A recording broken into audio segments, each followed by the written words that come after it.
Hello,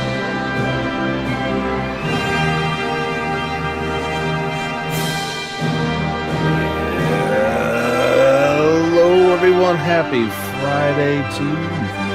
Yet another week. This is the JRPG Report, episode 211. I'm your host, James Fisher.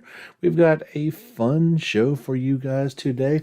A brand new game we didn't know about. We're going to talk about it first. And what initially caught me as perhaps an early April Fool's joke, but it turns out it is true. We'll get to all that and a lot more Final Fantasy XIV stuff. Two announcements from the new Game Plus Expo. There really wasn't a whole lot unless I just missed it.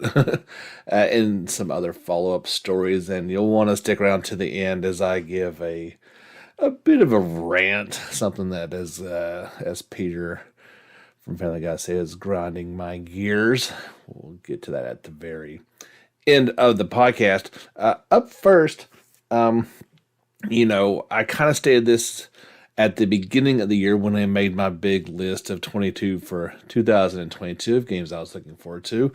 Obviously, there were going to be games on that list that slipped past, and ones that may pop up that we don't even know about. We already talked about one of those that's coming out this year that, as we mentioned on our Sunday special, Xenoblade Chronicles 3, we knew it was being worked on in secret, but gets announced and gets a surprise release date as well.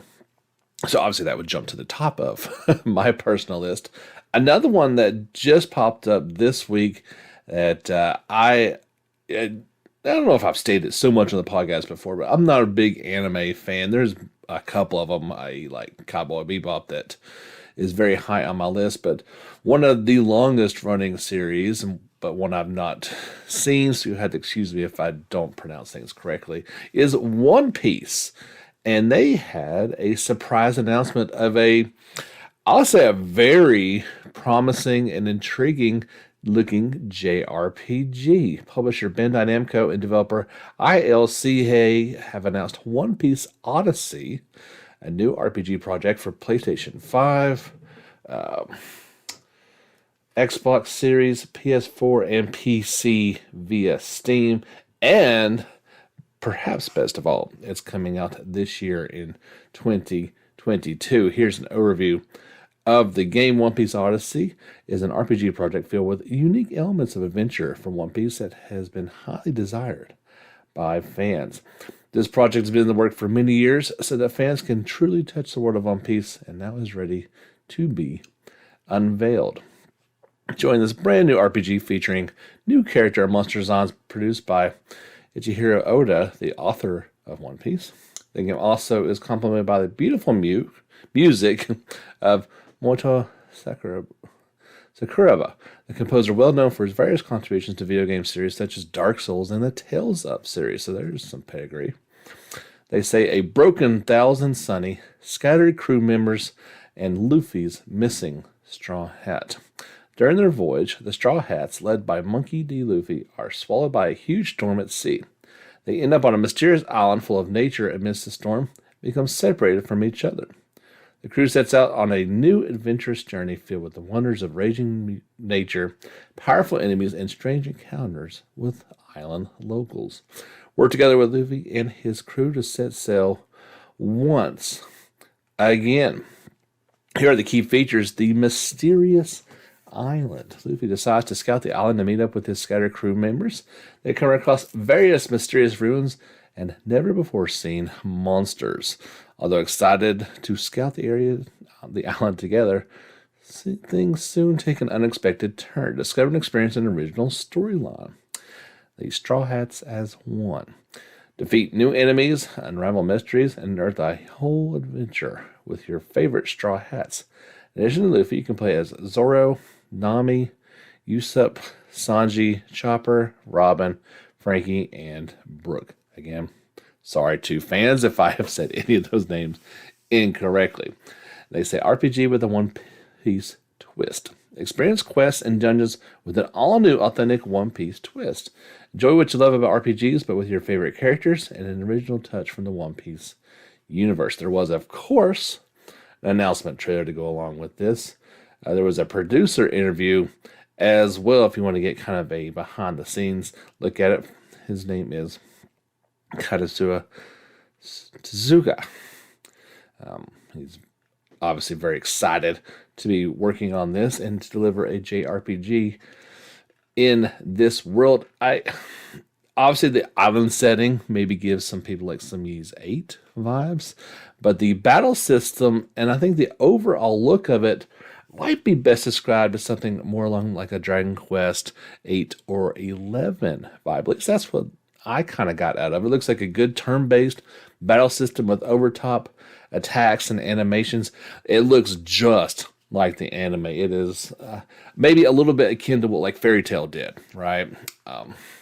In terms of reproducing that look, we finally got to the point where we can make animations that look like the anime and feel like the anime, and not just in cutscenes, but in gameplay. The exploration of the island looks very, very fun. I don't know, like I said, I am not a fan of this anime, but this game looks pretty fantastic, at least from what I can tell from these images and this one trailer that we have for it. And, you know, perhaps best of all, we shouldn't have to wait very long on it. It's set to come out sometime this year.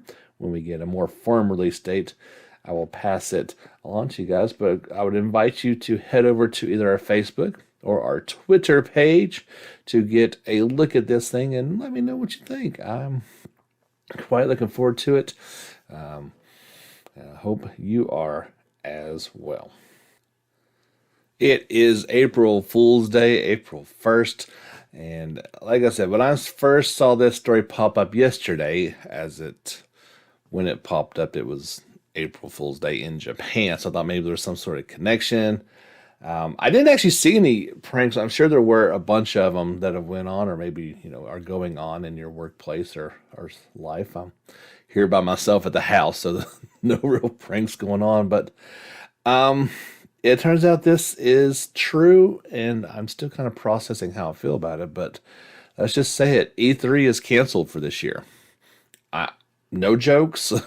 It is not going to happen in 2022. The Entertainment Software Association announced. They didn't say the event is done with, as they are planning to come back next year. It was previously announced it was going to be a digital-only event due to ongoing health risks surrounding the virus, but they're just saying it's not going to take place at all. Usually it's in June. It used to be in Los Angeles. I think they moved it to Vegas.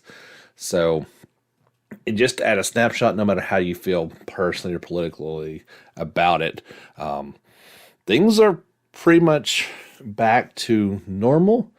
Of course, things can happen and change as we've gone back and forth a little bit with this, but it didn't make a whole lot of sense if you were going to say and blame it, let's say, on the virus as to why you would cancel this year. I kind of think like because E3 is not quite like the other ones. This is about the industry and getting together and networking and all those, you know, things that go on behind the scenes. And maybe they just felt like if they couldn't have an in-person element to it, that it wasn't worth having. And that is kind of what they're saying. Here's the official quote.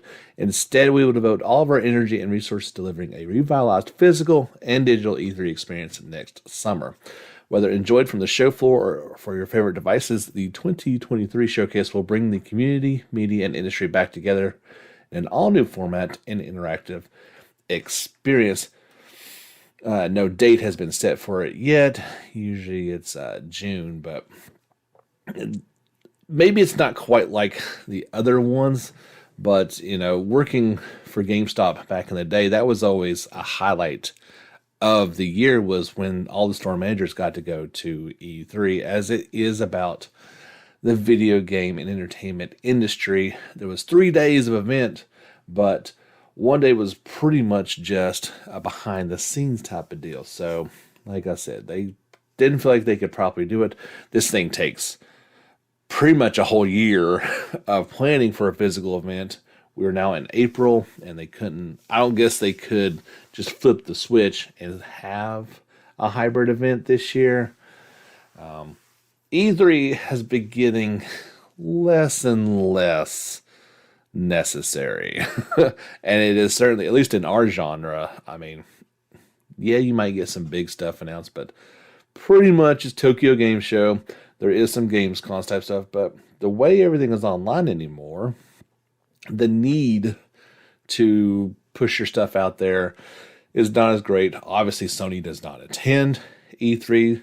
They have shown quite the ability with their state of plays to do their own thing and do it quite well. Nintendo as well with their directs is very successful and kind of a way of doing E3 once a month rather than having all this stuff at once. So we'll see how it comes back next year. It's, that ship may have sailed.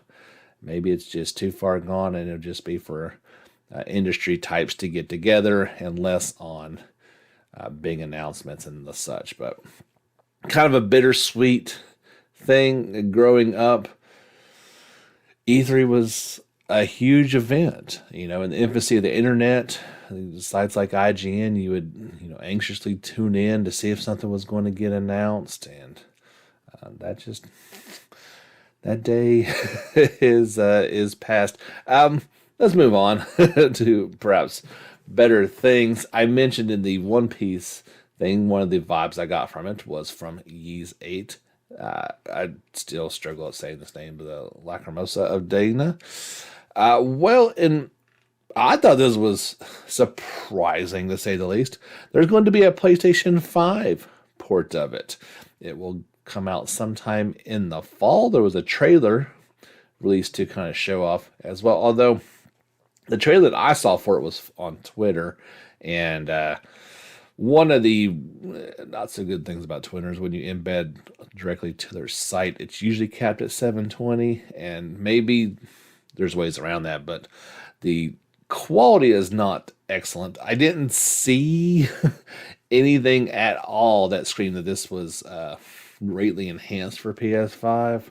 There was, so maybe they need to work on that a little bit. If you've got it on PS4, I didn't see any reason to run out and get this version, nor do they say anything is going to be enhanced or additions necessarily. Just it's coming to PS5, which is odd because it's on PS4 and you can play it on PS5. So this was kind of a mysterious announcement. If you don't own the game, and maybe they're going to come out with some stuff later on as to incentivize you to want to buy this game on PlayStation 5.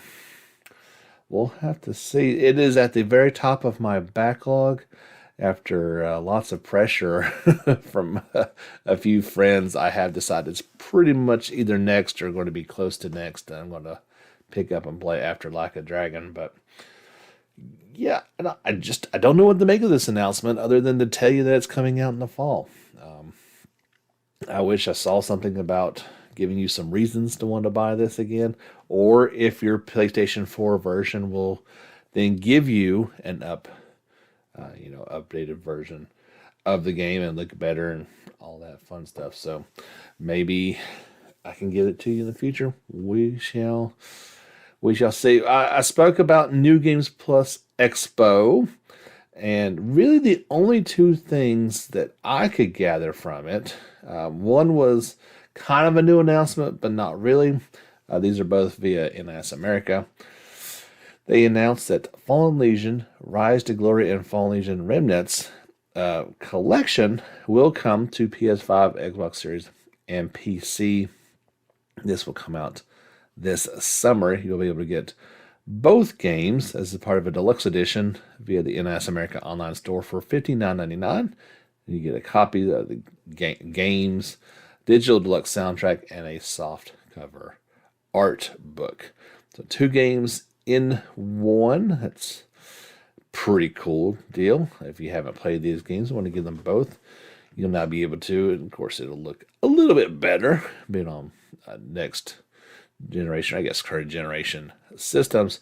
This one is new. We didn't know about this via our friends over in NIS America. Prinny Presents NIS Classics Volume 3 is coming this summer.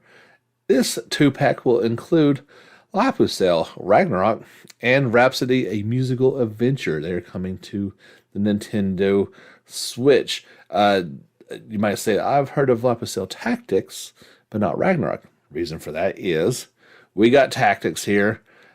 This is the enhanced PSP version that came out in Japan. They called it Ragnarok. So, yeah, there you go. Rhapsody is an actual musical. So it's got some music offerings in there. In Lapusel, Pierre and her brother Claude act as demon hunters for the Church of the Holy Maiden. The two of them and their allies prepare to face the Dark Prince, who is about to rise up and assault the land. Yeah, they're both tactics games, so I guess that's maybe why they threw them both in there together. No pricing yet on this, only that it's coming to the Switch sometime in 2022. There was the announcement trailer for it, so if you're a fan of these games and want to play them all over again, you'll get to come this summer. And a series of interviews with Dengeki and Famitsu. Final Fantasy XIV producer Yoshi P revealed new characters will appear in the 6.1 patch. However, these new characters will be introduced to player characters. While these new characters will be introduced to player characters, that doesn't mean that fan favorites will simply disappear. Yoshida mentioned that it would be impossible to, quote, sever the bonds created with the Scions and other characters forged throughout the story. He said specifically, new characters will appear, but that's really all I want to say for now. However, we are simply not just adding new characters for the sake of furthering the story. I don't believe that it would be right to think that just because we are entering a new chapter, that all the things the Warrior of Light has built up around now would just disappear. It would be impossible to sever the bonds the players created with these characters throughout their journey. So yeah, we got some new characters coming soon. They're saying patch 6.1 will release sometime in the middle of this month of April. He also, what did he say? This is with Famitsu. He stated that, oh gosh, he's one. Stating that there will be many changes. He was talking about the future of the game. There will be many changes that will occur between patch 6.1 and 6.5. Shares personal thoughts and feelings about the evolution of the game. Elaborated on what he believes made 14 a success. This was in the long interview, as well as how the players' lived experiences within the game contribute to this feeling. Yoshi revealed that he had a feeling of catharsis once Walker released, as a story that the team had been effectively working on for 10 years had come to a close. However, he wanted to say that it wasn't just the story that made Walker an emotional experience. Quote, it was more than the story that made me emotional. It was also the fact that players live within this world and have everyday experiences. Standalone single-player RPGs definitely cannot make the same kind of impact. However, now the story of the Highland and Zodiac are over, I hope those players will continue to join us and move forward to relive this sense of excitement. I believe that patch 6.1 is the first step toward this new goal, and up to 6.5, there will be many changes. So yeah, the changes, they are coming, including what could be a new continent, a new area. Lead scenario designer Bonri Oda revealed there is an entire continent the FF14 players have yet to visit. Quote, there's another continent players haven't had a chance to visit. While preparing for Endwalker, I drew an entire map of the world because I had to prepare for a scene of a certain character looking up from the moon. So yeah, I'm looking at the map now. There's a big world to explore. Obviously, they can do whatever they want with this world and keep on adding to it. But if you are a 14 player it seemed like Endwalker was the end.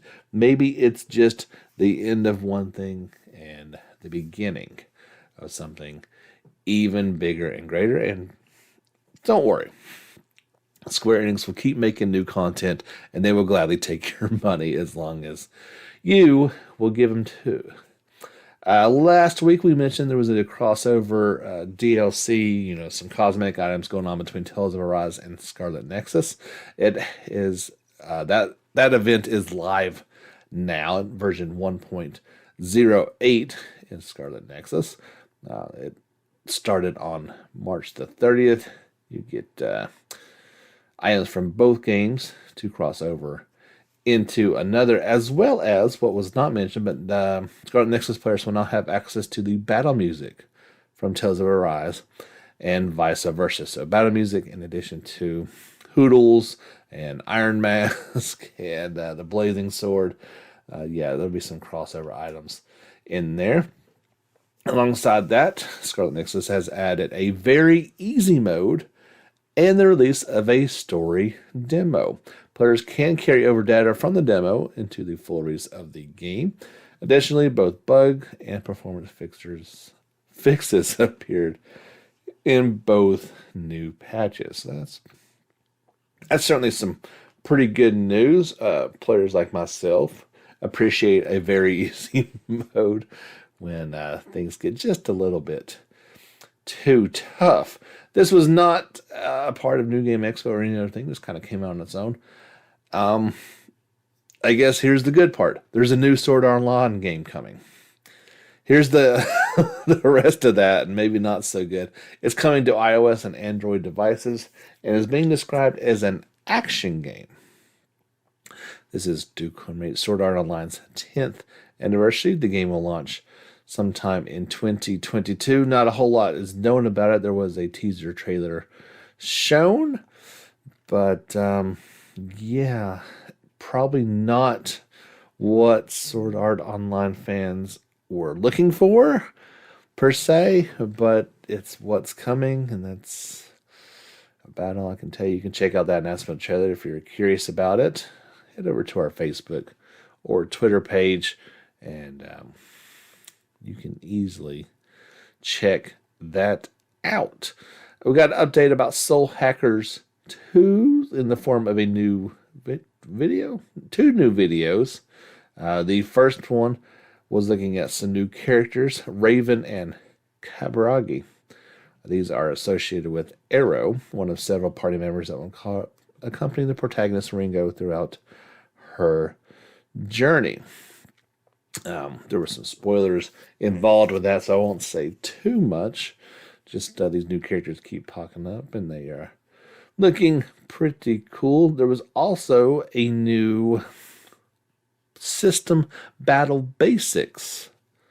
They're calling this a Summoner's Guide informational video for Soul Hackers 2. You can check out the video. I believe it's in Japanese, but then there's a combat introduction guide that goes along with this. This is Summoner's Guide Volume 1.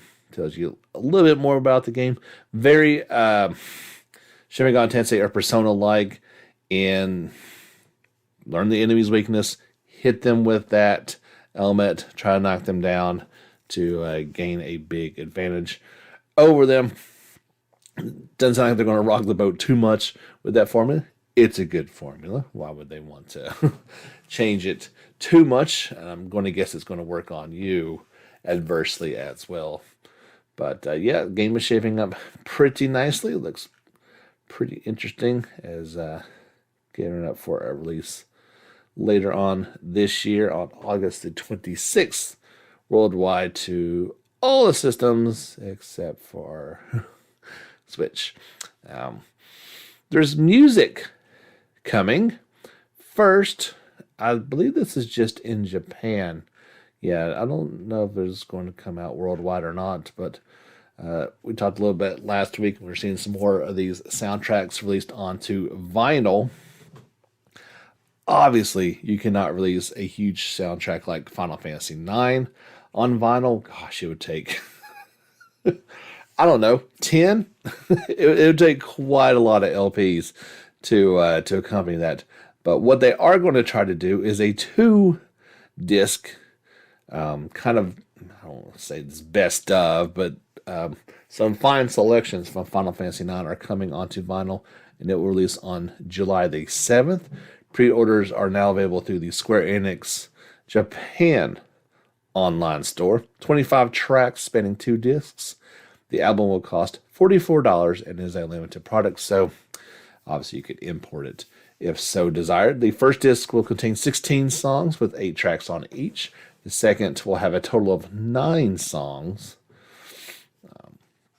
A full track list is available via this article that I shared on our social media channels. An outstanding soundtrack, obviously one of my favorite ones. But growing up in the time period that I did, vinyl was pretty much done with, and we'd moved on to cassettes and 8-track CDs coming along at a later point in time. So I'm not going to be one of these guys that's like, yeah, the experience of vinyl is superior or inferior or whatever. Obviously, there's a reason for the stuff coming back. It's certainly not for convenience. It's certainly not cost effective. So just without even hearing it, you would have to assume that it sounds pretty good. Otherwise, people would not be willing to go through all the means about to get it.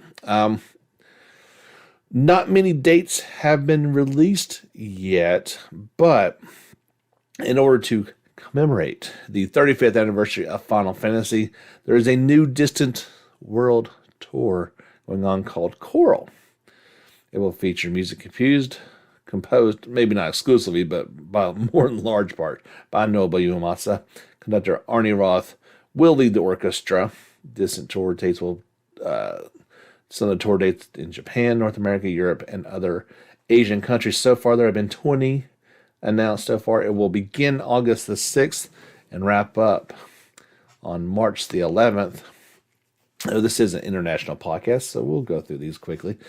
Tokyo, Hyogo, Hyogo, Japan, Chicago, Los Angeles, across the pond to London, then back to Fort Worth, Texas, Boston, Massachusetts, Bangkok, Thailand, New York, Nashville, Tennessee, Barcelona, Spain, Paris, France, Amsterdam, and then wrapping up for 2 nights in Orlando. Ticket prices were not set yet. A little bit too soon for that, but they'll be coming up quickly. I feel more than honored that our lovely Nashville, our state capital, is on this list with all these other giant international cities. One reason is because we have an outstanding venue for this type of experience. So on January the 25th, that is where you will find me and my family for sure, unless it sells out instantly, which I doubt. However, they are saying this is going to be an interactive experience. So you've got the orchestra, you've got video playing from the games and scenes as well. If you're in any of those cities or close by, I could not recommend anything more than a Distant Worlds concert. We saw the 4th one when it was on tour, and it was spectacular, to say the least. But this is definitely something you don't want to miss out on if you can make it. Got 2 more quick stories to pass along to you guys, and then a rant of sorts. We talked about this a while ago, the fantasy RPG school building simulation. Valtherian Arc High School Story 2 is now available in early access for PC via Steam. It's going to launch later this year for consoles in 2022. Publisher P-Cube and developer Agate announced. The game is planned to remain in early access for about 12 months, with larger scale updates due out every 8 weeks or so, with smaller ones in between. It currently offers at least 10 hours of playable content, including the opening act of the story, a few dungeons, characters, the new combat system. So if you've been looking forward to that one, you can get in early access if you can play it on PC and Steam. Once it's all ready to go, then they will put this thing out onto consoles. Game I am interested in. I've been interested in this series for a while, but this one kind of looks like it's a leap forward. Not quite, maybe as far as you'd like to, but it's a start. So we talked a little bit about RPG Maker Unite a little bit ago, the role-playing game creation.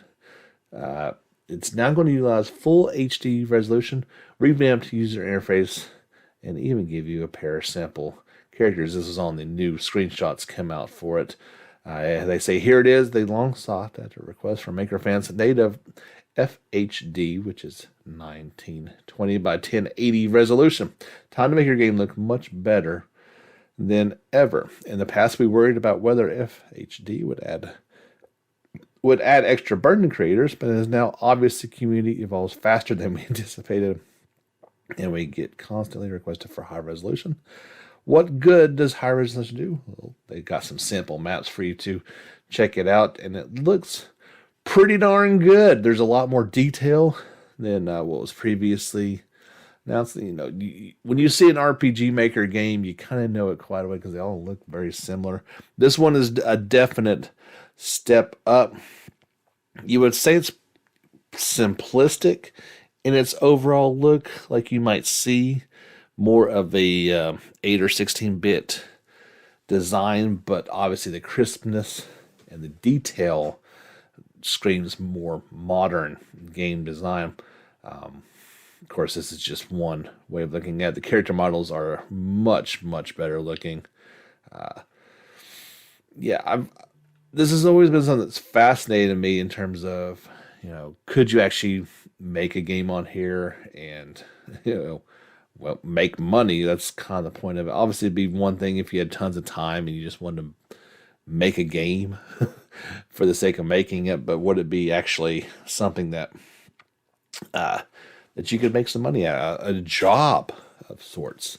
That is certainly something you have to consider as well. But if you're curious about this and the leap that the series has made, you can check out the page on our social media channel and take a look at those images for yourself. I was impressed with it. I've seen what RPG Maker has done previously, and it may be not as impressive, but this is getting there. Obviously, you can't make a PlayStation 5 game with what is essentially, like a point-and-click type of creator. It's just not possible. However, it's a good leap and something to get inspired about. If you are curious, maybe if you one of the very few people that watch this on YouTube, this is week 1 where we're not going to bother with it really anymore. I was going back and forth on this, and the amount of views is minuscule. The channel has pretty much withered away since I started taking away all the trailers for it. I don't have the time to invest in that anymore. I will always continue to do the podcast and the audio version, but yeah, the video version just that's going to be no more. So I apologize if you look forward to that each and every week, but it's just not worth the extra hours worth of work to put that together for a handful of people, where I can better serve my time devoting it to the podcast itself. So let's rant for just a second. I still am very much looking forward to Chrono Cross here in just a little bit, here on April the 7th. Still not on the PlayStation Store. That's still ridiculous. You can add it to a wish list. It'll tell you when it's going to be put on the store that you can pre-order. Maybe they're just going to wait until it's released. You're not going to be able to pre-order this thing at all. We talked a while about, is this going to get a physical edition or not? I can at least answer that question. Our friends over at Play Asia are putting out a Switch physical edition. It's in Asia. However, Switch is region free, so you could get this. Here are the, as I broke this down when Optic Gamer shared this for us, the pros. We're getting a physical copy of the game. The cons. It is in Asia, which is fine. It does say that works on all systems sold worldwide. A correct regional count may be required for online features. I don't think those are on there, but I don't know. I can't say for sure. Yeah, you go buy this game and it's gonna work just fine on your Switch, no problems whatsoever. You may need a regional account. The digital copy of the game is $20 plus tax. The physical copy is listed at $41.99. I'm assuming they're going to charge you some shipping, maybe international shipping. I don't know. I didn't go that far down the rabbit hole to figure out. Needless to say, it's at least double what you would have to spend. The last con is that it's expected to ship on April the 28th.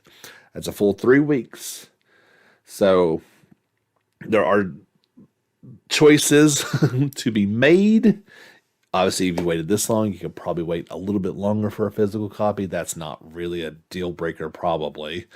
You could obviously buy it digitally and then get that physical copy to put in your collection if you've got $40 extra laying around. Hey, you do what you got to do. No word on a PlayStation physical copy or not.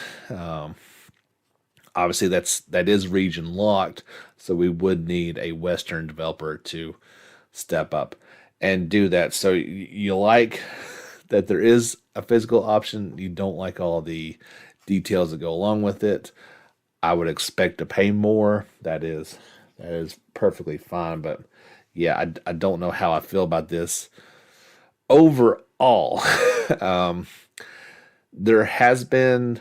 There actually was a pretty cool music video released for Dreams of the Past Memories. It is not showing the game. It is purely just performance by Aisling McGlynn. It is performed in Irish, so you're probably not going to know what she is saying. Beautiful voice, and this is a song from the game. They showed it in that little sampler as well. The thing that I am having trouble with is I did listen to those new arrangements, and then I kind of listened to the original versions as well, and I just don't know what to really think about it. They are, without a doubt, audio quality wise, much better. Okay. Obviously, you're dealing with PlayStation 1's limited capabilities versus these new audio versions. They seem to be not only enhanced, but altered in a way that sometimes sounds good, but sometimes doesn't.